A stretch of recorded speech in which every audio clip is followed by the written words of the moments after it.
ত্রয়োদশ জাতীয় সংসদ নির্বাচনে বিএনপির সংখ্যাগরিষ্ঠতা নিয়ে বিজয়ের পর প্রতিদিনই গুলশানে বিএনপি চেয়ারম্যানের কার্যালয়ের সামনে ভিড় করছেন দলের নেতাকর্মীরা। তারা দলের চেয়ারম্যানকে অভিনন্দন জানাচ্ছেন। এই মুহূর্তে সেখানে আছেন আমাদের স্টাফ করেসপন্ডেন্ট ইফতেখার রেজা। সরাসরি যাচ্ছি তার কাছে। ইফতেখার, আমাদের জানাবেন গুলশানে বিএনপি চেয়ারম্যানের কার্যালয়ের সামনে আজকের পরিবেশ কেমন দেখছেন? তারেক রহমানের আজকের দিনের কর্মসূচি সম্পর্কে কি তথ্য আছে আপনার কাছে?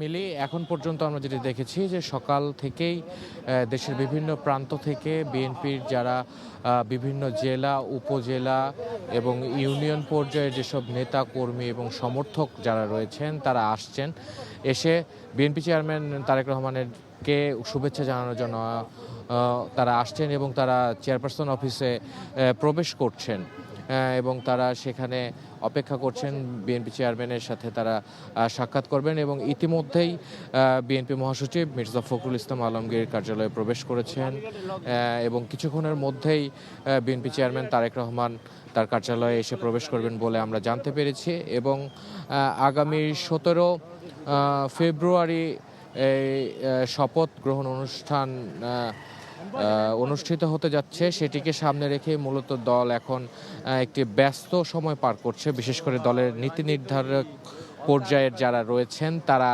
ব্যস্ত সময় পার করছেন সব ধরনের যে প্রস্তুতি এবং তার পরবর্তীতে এই সরকার গঠন এবং মন্ত্রিসভা গঠনের যে বিষয়টি থাকে সেই বিষয়গুলো নিয়ে মূলত দলের নীতি নির্ধারক পর্যায়ে জোর কদমে কাজ চলছে বলেই আমরা জানতে পেরেছি।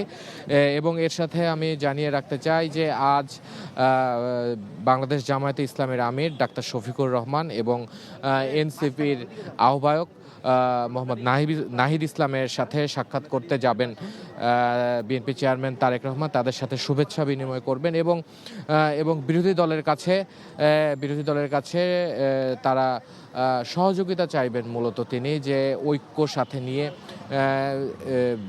1971 সালের মুক্তিযুদ্ধ সাথে 90 এবং 2024-এর যে রক্তক্ষয়ী গণ অভ্যুত্থান সব কিছুর এই বিষয়গুলোর যে স্পিরিট বা আদর্শ, সে বিষয়গুলোকে ধারণ করে আগামী দিনে দেশ পরিচালনার যে বিষয়টি, সে বিষয়ে ঐক্য ধরে রাখার জন্যই মূলত তার এই সাক্ষাৎ এবং শুভেচ্ছা বিনিময় তার সাথে।